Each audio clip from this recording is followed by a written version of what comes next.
This story is titled, My Girlfriend Claimed She Was Infertile, but then got pregnant by my best friend. Now they want child support, so I made them regret it. All right, Reddit. I never thought I'd be one of those people writing on here about my life turning into a total mess, but here we are. I need to get this out because the last few months have been absolute chaos, and I'm still trying to process everything. I, 29 male, grew up in a small town, the kind of place where people leave their doors unlocked and still wave at each other when passing by. Not much ever happened here. You went to school with the same people from kindergarten to senior year, and everyone knew your business whether you wanted them to or not. It was the kind of town where friendships weren't just friendships, they were lifelong connections. That's where Landon, 29 male, comes in. Landon wasn't just my best friend. He was more like a brother. We met in second grade when we got into a dumb argument over who could swing higher on the playground. The teacher forced us to sit next to each other during lunch as punishment, and somehow that turned into a lifetime of friendship. We did everything together. Sleepovers turned into late-night gaming marathons. Summers were spent building bike ramps in his backyard and jumping them until one of us wiped out, usually him. In high school, we played on the same sports teams, chased after the same crushes, and even planned to move to the city together after graduation. Life, of course, had different plans. I went to college for IT, while Landon stayed back home, working odd jobs and figuring things out. We kept in touch, though, and whenever I came home for holidays, it was like nothing had changed. When I finally moved back for work a few years ago, we picked up right where we left off. Landon was still trying to figure out his career, bouncing between different jobs, but that never mattered to me. He was my best friend. The guy who always had my back, no matter what. Then I met her, Sierra, 28 female, at a friend's barbecue, one of those big summer cookouts where half the town shows up. I wasn't really looking for anything serious at the time, but the second we started talking, I was hooked. She had this way of making you feel like you were the only person in the world. Confident, quick-witted, effortlessly charming. The kind of woman who could jump into any conversation and immediately have everyone hanging onto her words. We ended up talking for hours that night, about everything, and it just clicked. By the time the barbecue was over, she gave me her number without me even asking. That was Sierra. Bold, sure of herself, completely different from anyone I'd ever dated before. Things moved fast after that, but it never felt rushed. Our relationship just felt natural. We had this easy rhythm, late-night drives, deep conversations about life, laughing at terrible movies. Everything just fit. And yeah, it wasn't perfect. We had our little disagreements, but nothing major. Nothing that made me question what we had. So when I proposed to her after a year of dating, I was sure. I never thought for a second that I could be wrong. One of the things I loved most about Sierra was that she got along with my friends, especially Landon. When Sierra met Landon at that barbecue, they hit it off right away. Not in a way that felt weird, just easy. Landon had that effect on people. He made her laugh within the first 5 minutes, poking fun at me about something dumb I did in high school. She fired back with some witty comeback, and before I knew it, the two of them were bouncing off each other like they'd been friends for years. The three of us hung out all the time, and it was nice having the two most important people in my life get along so well. I never once thought that was a bad thing. Landon was the life of the party. He could make friends with anyone, and had this way of making things fun. He and Sierra had this playful, sarcastic banter, but it was never weird. If anything, I liked that they could joke around. Because Landon wasn't just my best friend. He was like family. I trusted him with my life. There was this one night, about 6 months before the wedding, when Sierra opened up to me about something deeply personal. We were lying on the couch, watching some dumb reality show, when she got quiet. You know that feeling when someone's about to say something heavy? Yeah, it was like that. I don't know if I'll ever be able to have kids, she said suddenly, staring at the ceiling. I turned to her, caught off guard. What?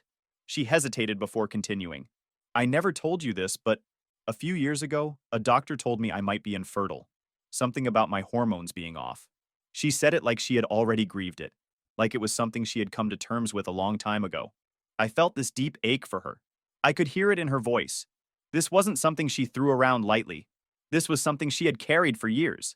I took her hand. Sierra, that doesn't change anything. She looked at me like she was waiting for me to react badly. When I didn't, her eyes filled with tears. I just didn't want you to be disappointed, she admitted. I shook my head. I love you. We can figure things out together. And I meant it. Every single word. We didn't talk about it much after that, but it stuck with me. I found myself thinking about it late at night, wondering how much pain she had hidden behind that strong, confident front. It made me love her even more. Things kept moving forward. Wedding planning was in full swing. Work was steady, and life felt good. Landon was right there with us through all of it, helping pick out suits, cracking jokes about how miserable I was going to be once I was officially tied down. The usual best man duties. He even helped Sierra with some of the wedding details. I trusted both of them, and I was just happy to be marrying the woman I loved. But one night changed everything. It was just a normal hangout with our usual group, about 7 of us at one of our favorite bars. Nothing fancy, just catching up, cracking jokes, and blowing off steam. Sierra was next to me, deep in conversation with one of the girls, and Landon was across from us, going on about something when it happened. I wasn't even paying attention at first. Then, from the corner of my eye, I saw Sierra reach for something on the table, and her hand barely brushed against Landon's arm. It was so fast that it almost didn't register. But for some reason it did. Something about it felt off. Not the touch itself, but the way Landon reacted. Like he froze for half a second before forcing himself to laugh at whatever joke he had just made. And Sierra? She pulled her hand away quickly, tucking her hair behind her ear in this nervous little way that I'd never thought much about before. I told myself I was being ridiculous, that I was looking too hard at something meaningless. So I shook it off, or at least I tried to. The next few weeks felt normal, almost too normal. Sierra and I were busy with wedding planning, and Landon was still his usual self. But he started bringing up this new idea every time we hung out. "I've been thinking," he said one night as we grabbed food. "What if we started something together, like a small business?" I nearly choked on my fries. A business? Yeah, man. You're good with tech, and I know my way around sales. We could do something, like a digital service thing. I've been looking into it. I gave him a look because Landon was always looking into something. Ideas were never the problem. Following through was. "I don't know, dude," I said, trying to be nice. "That kind of thing takes serious money to start. And I don't think either of us, I mean, you could fund most of it to start." I blinked. "Wait, what? You make good money, Ethan. It wouldn't even be that big of an investment for you." There it was. I suddenly realized that he was serious. He actually expected me to put my money into something when he hadn't even held a steady job for more than 6 months at a time. I laughed it off, brushing it aside. "Man, you know how these things go. You gotta have capital, a business plan, all that stuff. Maybe down the line, but I can't be throwing money into something just to see what happens." Landon smiled, but there was something off about it. "Yeah, I get it," he said, too casually. I didn't think much of it at the time, but looking back, that was the moment. The moment he started resenting me. I just didn't realize it yet. Sierra started acting differently, and I couldn't explain how. It wasn't anything big. No obvious signs. Just little things that didn't seem like much on their own. She started texting more. That alone wasn't weird, but she'd glance at her phone, smile slightly, then flip it over. She started locking her phone. Again, not weird on its own, but we used to use each other's phones all the time. If I needed to check something or if hers was closer, it was never a big deal. Suddenly, it was. I'd reach for it, and she'd pull it away laughing. "Hey, private messages, mister." She wasn't wrong. I mean, everyone has private stuff on their phone, but the fact that it was suddenly a thing? That was new. Then, she started canceling plans last minute. One Friday night, we had a movie night planned, just the 2 of us. At the last second, she texted me. "Hey babe, I'm exhausted. Rain check? Love you." That wasn't unusual, but when I called her an hour later, she didn't pick up. No big deal. She was probably sleeping. But then I checked her Instagram story. She had posted a picture of some fancy dessert at a restaurant, with a caption that said, "Needed a night out." It wasn't proof of anything. Maybe she just needed space. Maybe she changed her mind and went out. But still, why not just say so? It wasn't like her to lie, even about small things. And Landon? He started getting weird too. Not in a way anyone else would notice, but I did. He started avoiding one-on-one hangouts with me. Before, we'd grab food or chill like always, but now he was always busy. Always had some excuse. At first, I figured he was just caught up in something. But then, during a group hangout, he acted totally normal. Same jokes, same banter, like nothing had changed. It felt forced, like he was trying too hard. That night, Sierra was in the other room, her phone sitting on the nightstand, screen lighting up in the dim glow of our bedroom. It caught my eye, just a flash of movement in my peripheral vision. I wasn't looking for anything, wasn't even thinking about it, but there it was. "Landon, you free to talk later?" Not in the group chat. Not some casual meme or a dumb joke. Just a private, direct message. I frowned. Landon and Sierra were friends, sure. But something about the wording stuck with me. Why would he need to ask if she was free? They weren't co-workers. They weren't planning a surprise party. If he wanted to talk, he could have just called, right? I could have let it go. Could have brushed it off as nothing. But something was off. A tiny alarm in the back of my mind, barely audible but impossible to ignore. Later that night, as Sierra was brushing her hair, getting ready for bed, I kept my tone light, casual. Hey, saw Landon texted you. What's up with that? It was so quick, so subtle, that if I hadn't been looking right at her, I might have missed it. The hesitation. Oh yeah, she said, too easily. He was just asking about some wedding stuff. Lieutenant, Landon didn't care about wedding stuff. The guy barely remembered his own sister's engagement until the day of the ceremony. And if that's what it was about, why not just say it in the group chat like usual? I didn't press, just nodded, let the moment pass. But in that instant, I knew that something was going on, and I was going to find out what. Now listen, I wasn't that kind of guy who goes through his fiance's phone or makes a big deal over harmless conversations. But once a thought like that gets in your head, it's impossible to ignore. It was like this invisible shift had happened between us, and suddenly I was noticing everything. Sierra had always been affectionate, always reached for my hand when we were walking, always leaned into me when we sat together. That changed.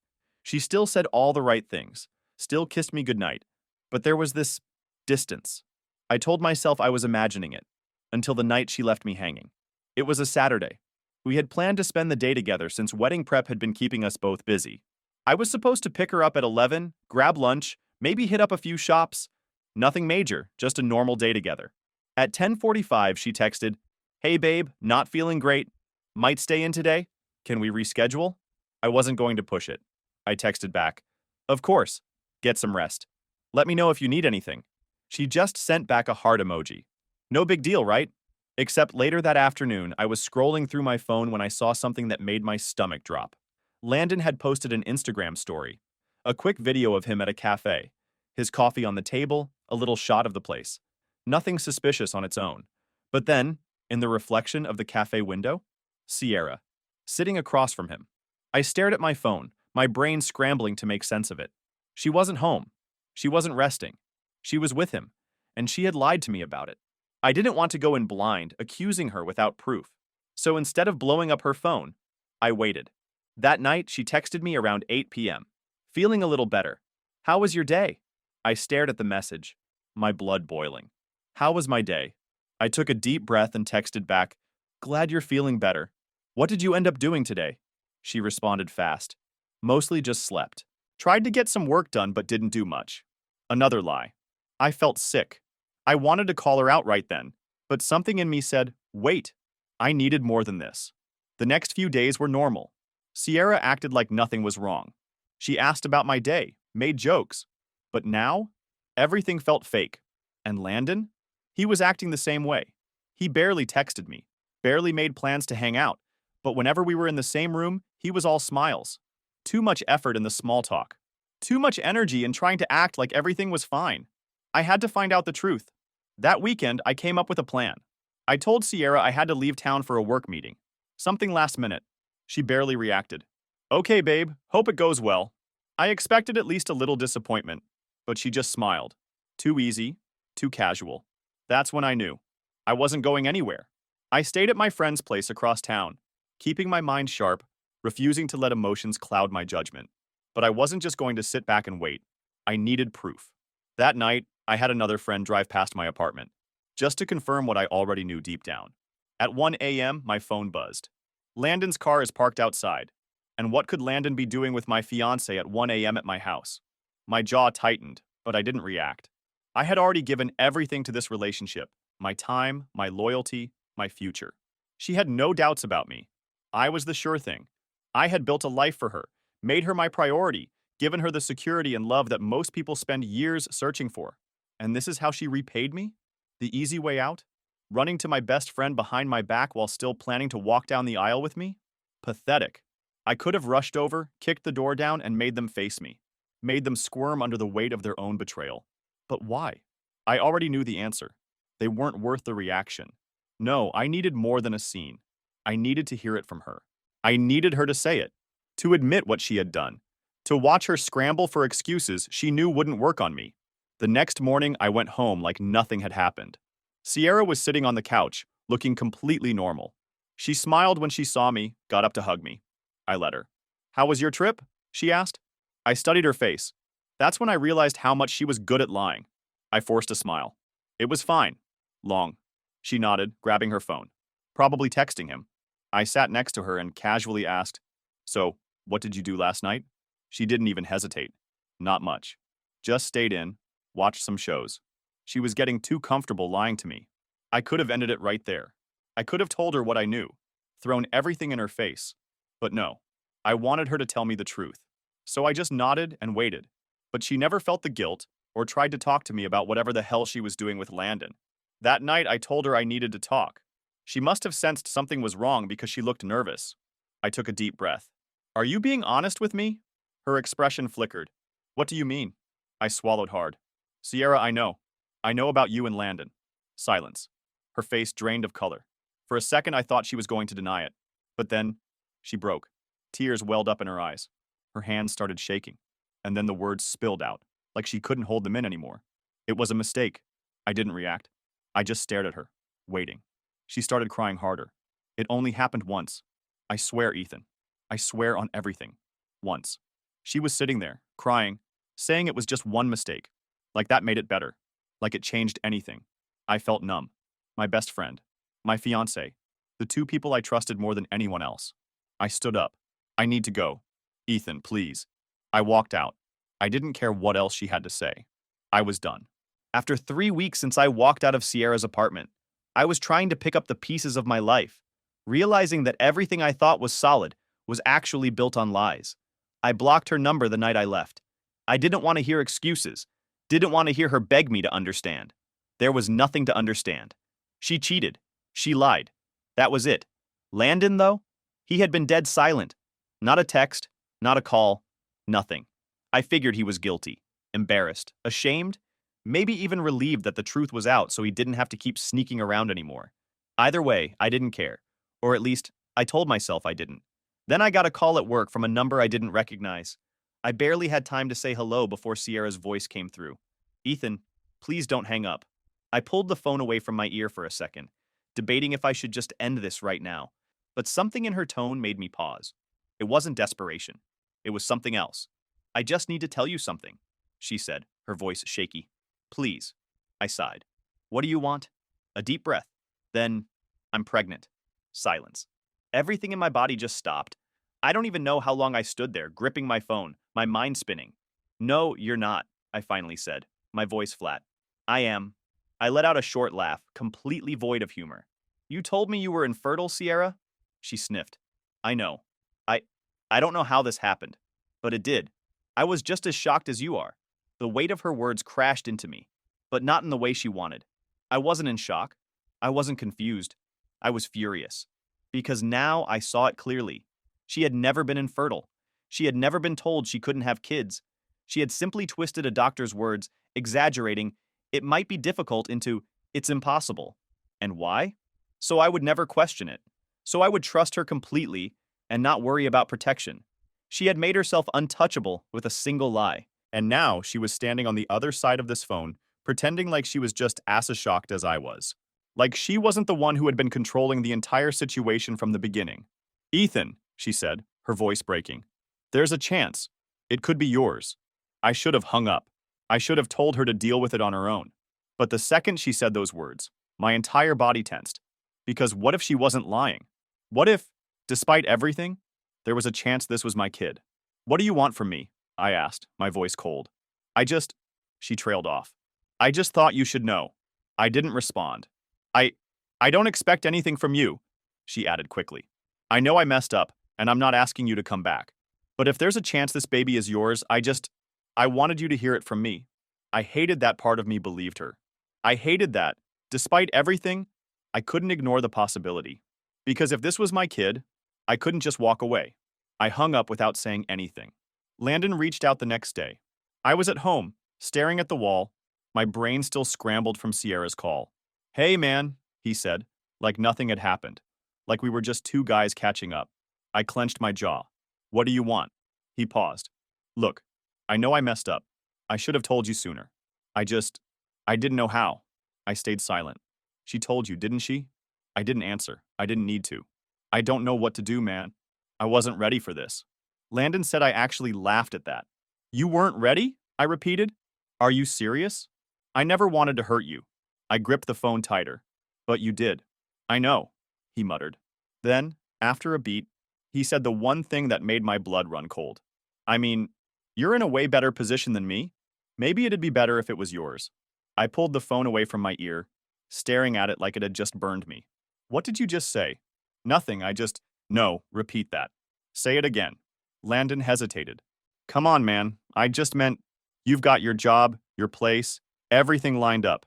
You'd be able to take care of a kid better than I could. I couldn't even speak. I was too angry. This wasn't just guilt. This wasn't him apologizing. This was him looking for a way out. He didn't want this baby to be his. And that's when it clicked. Sierra had called me before she called him. Not because she wanted me to know, because she was hoping she could pin this on me. I was done. Lose my number, I said, and hung up. I barely slept that night. My brain wouldn't shut off. There was a real possibility that this wasn't my problem, that Landon was the father, and I had nothing to do with this mess. But there was also the small chance that I was. And no matter how badly I wanted to wash my hands of it, I couldn't ignore that possibility. So, the next morning, I called Sierra. We're getting a paternity test, I said. She hesitated. Ethan, I don't care what you think, I snapped. I need to know. Either we do this now, or you leave me the hell alone forever. Silence. Then quietly, okay. I hung up and immediately started looking into non-invasive prenatal paternity tests. I had no idea what I was walking into, but I wasn't waiting until after the baby was born to figure out if I was getting scammed. I sent her the appointment details, a simple text. We're doing this. Be there. She didn't respond right away. Hours passed. By the time she finally replied, my patience was already wearing thin. Ethan, I don't think this is necessary. I stared at the screen. I called her immediately. She picked up on the second ring. Hey, she started, her voice soft, like she was about to talk me down from something. What do you mean it's not necessary? I asked, voice tight. She sighed. I don't think it's a good idea to put the baby through unnecessary stress. I almost laughed. Sierra, it's a blood test. It's not like I'm asking you to do surgery. I know, but... I cut her off. But what? There was a long pause. Then quietly she said, because I already know it's yours. I gripped my phone so hard my knuckles turned white. You don't know that. I do, she insisted. Ethan, I've thought about the timeline and it just... Are you kidding me? I snapped. You want me to take your word for it after you cheated on me? After you spent months lying to my face? She went silent. That was all I needed to hear. I'll see you at the appointment, I said, and hung up. I thought that was the end of it. I thought she'd show up. I was wrong. 2 days before the appointment, I got a text from Landon. I hadn't spoken to him since I nearly broke his jaw. I had nothing to say to him. But now, he had something to say to me. Don't waste your money on that test. You're not getting out of this. I blinked. Read the message again. I called him. He picked up almost immediately. What the hell does that mean? I asked. You heard me, Landon said, voice even. The test is a waste of time. You're just dragging things out when you already know the answer. I actually laughed. A dry, humorless sound. You sure about that? Yeah, he said. I am. I rubbed my temple, trying to keep my patience in check. Then you should have no problem taking the test, right? If you're so sure, then let's prove it. Then, Landon exhaled sharply. This is exactly why Sierra didn't want to tell you. My blood boiled. Oh, is that the story you're going with now? I shot back. That I'm the problem? Not the part where you two snuck around behind my back? Not the part where you both betrayed me? Landon was quiet for a beat. Then he muttered, Look, man, this is happening, whether you like it or not. And that's when it clicked. They weren't going to take the test. They were going to force me into this. I could feel my pulse pounding in my ears. You seriously think I'm just going to sit back and let you two dump this on me? Landon scoffed. You don't really have a choice. That's where you're wrong. And I hung up. Sierra never showed up for the test. I waited in that damn clinic for an hour, staring at the clock while my stomach twisting itself into knots. Every time the door opened, I looked up, expecting to see her walk in to prove me wrong. She never did. She didn't answer my texts, didn't return my calls. By the time I left, my hands were shaking with anger. I knew exactly what they were trying to do. They were going to put my name on the birth certificate. They were going to trap me into paying child support. And once that was done, I'd be legally stuck, whether I was the father or not. I needed a lawyer. Fast. The next day, I went straight to an attorney. I laid out the whole mess. The cheating, the pregnancy, the paternity test they were refusing to take. When I finished, she folded her hands and sighed. Well, the good news is, they can't legally force you to pay anything until paternity is established. I let out a breath I didn't even realize I was holding. So if I don't sign anything, I'm in the clear? She hesitated. Not necessarily. My stomach dropped. What do you mean? She said, listen, if Sierra puts your name on that birth certificate and you don't contest it immediately, you could still be held responsible, even if a DNA test later proves the kid isn't yours. I stared at her. You're telling me I could be legally forced to pay for a kid that isn't mine? She said it's rare, but it's happened. My hands curled into fists. So what do I do? Her expression turned serious. You're going to document officially that you do not acknowledge paternity. I'll draft a letter stating that if they try to name you as the father on the birth certificate, you will be taking legal action against them for fraud. I nodded, my mind already running through what came next. And if they still do it? Her expression turned serious. Then we file immediately for a court-ordered paternity test. And once that proves you're not the father? She smiled. We destroy them. I nodded, already making mental notes.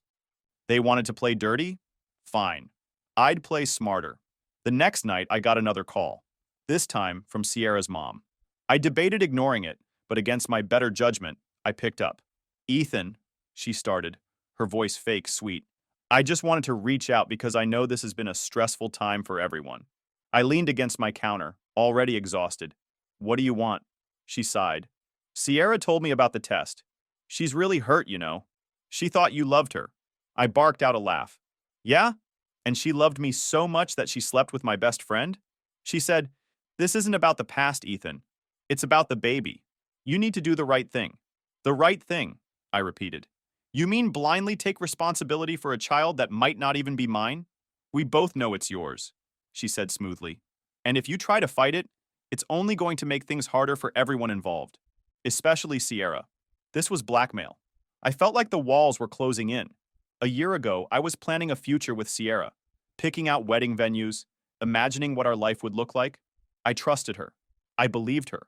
I thought she was my partner, my person. Now, here I was, standing in my kitchen, gripping my phone like it was the only thing keeping me tethered to reality, while her mother tried to manipulate me into a lifelong sentence. Was I really this stupid? Was I that blind? I swallowed hard, trying to push down the rage bubbling up in my chest. She was so confident, so calm, like they had already decided for me, like my feelings, my choices, my entire life didn't matter, like I was just a name on a birth certificate, a paycheck. I wanted to scream, to ask her how she could stand there and defend her daughter after what she did. But I already knew the answer. This wasn't about right or wrong. This wasn't about truth. This was about control. And I'd be damned if I let them take that from me. I forced my voice to stay steady. We'll see, I said. Then I hung up. After getting the call from her mom, I didn't hesitate. I texted Sierra straight away. If you or your family try to list me as the father on any official documents, I will take legal action against you for paternity fraud. I got no response from her. Not stopping there, I shot the same message to Landon. His reply came fast. Chill, dude. No one's trying to screw you over. That almost had me throwing my phone against the wall, because that was exactly what they were trying to do. Ignoring his dismissive response, I followed my lawyer's advice and sent both Sierra and Landon a formal email, clarifying that I did not acknowledge paternity and warning them that any fraudulent attempts to list me as the father would face legal consequences. Attached were all the proofs: screenshots, text logs, evidence of them dodging the paternity test. A full dossier of their deceit was now officially in their inboxes. Then, I just waited. Less than a day later, Sierra folded. She sent a simple text. Fine. I stared at the screen, a weight lifting off my shoulders. Days later, she finally agreed to the paternity test. I didn't hear it from her directly, though. A mutual friend spilled the beans, probably assuming I was already in the loop. Turns out the baby wasn't mine. It was Landon's, just as I had suspected. Reading that confirmation brought a mix of relief and anger. I had spent weeks fighting to prove something that was clear as day from the start. They dragged my name through the mud, tried to guilt trip me, and attempted to trap me, all while knowing there was a chance the child wasn't mine. Now they were faced with the truth, but Sierra remained silent. No apologies, no attempts to clear the air. She got what she deserved, but somehow, I was still painted as the villain. Just when I thought it was over, a new text popped up from a mutual friend. Dude, what the hell? You're just gonna abandon Sierra while she's pregnant just like that? My stomach sank. It had begun again. I realized quickly that while Sierra and Landon couldn't legally force me to take responsibility, they were intent on ruining my reputation instead. Overnight, I was the guy who left his pregnant fiancée. It didn't matter that I had the proof of their cheating or that they had refused a paternity test. They had rewritten the story, casting me as the villain, the guy who got his fiancée pregnant and bailed. Calls and texts came flooding in from family, friends, and even acquaintances, all demanding to know how I could just walk away. But I was prepared. Instead of getting defensive, I went on the offensive. I began sharing the truth with everyone who reached out. I told them about the cheating, about Landon, about their refusal to take a paternity test. Soon, the narrative began to shift. Messages changed from, "How could you do this?" to, "Holy shit, I had no idea." People began to distance themselves from Sierra and Landon. One night, Landon snapped. He showed up at my apartment, but I didn't let him in. Standing in the doorway, I faced him as he accused me. "You happy now? You just had to make this a fucking spectacle." I raised an eyebrow. "You mean like how you told everyone I abandoned Sierra?" His anger was palpable. "You ruined my life," he claimed. I couldn't help but laugh. "I ruined your life? No, Landon, you did that on your own." He was seething. "You think you're better than me?" he challenged. I stepped closer, my voice steady. "No, Landon, I think I'm better than you because I didn't sleep with my best friend's fiancé." He flinched. For the first time, I could see it clearly. The resentment he'd always held against me. This wasn't about Sierra. It was about him feeling inferior. And when he couldn't measure up, he tried to tear me down instead. I shook my head, dismissing him. "You were never my friend," he sneered. "Yeah? And what does that make you?" I smiled, the weight of the ordeal lifting. "The guy who walked away. The guy who didn't get stuck cleaning up your mess. The guy who won." Rage contorted his face, but he didn't make a move. He just turned and walked away. That was the last time I saw him. As the door clicked shut behind him, I felt a profound sense of closure. I texted our group chat to set the record straight once and for all. I'm not the father. Paternity test confirmed it. Ask Landon about the rest. Dropping my phone on the couch, I walked to the window, ignoring the buzzes as my message sank in across our circle. In the following weeks, life found its rhythm again. Some friends apologized, others remained quiet, but slowly, I began to rebuild. Looking back, I never wanted my quest for the truth to become public. But I've learned something vital. The truth has a way of coming out, no matter how deep it's buried. As for Landon and Sierra, they're just ghosts of a stormy past. Final update. Hey guys, thought of giving you a quick update. It's official. Landon bailed the second the baby was born. Just like I knew he would. The moment his name was legally attached, he disappeared. No job, no money, no responsibility. Sierra? She's struggling. Had to move back in with her family, scrambling to fix the mess she created. She thought she could manipulate her way into security. And instead, she's exactly where she deserves to be. As for me, I'm doing great, focused on my career, building the life they tried to take from me. And yeah, I'm even dating again. Something I never thought I'd be ready for. But here we are, moving forward on my own terms. And yes, I'm definitely changing my locks. Just in case, thank you all for your support.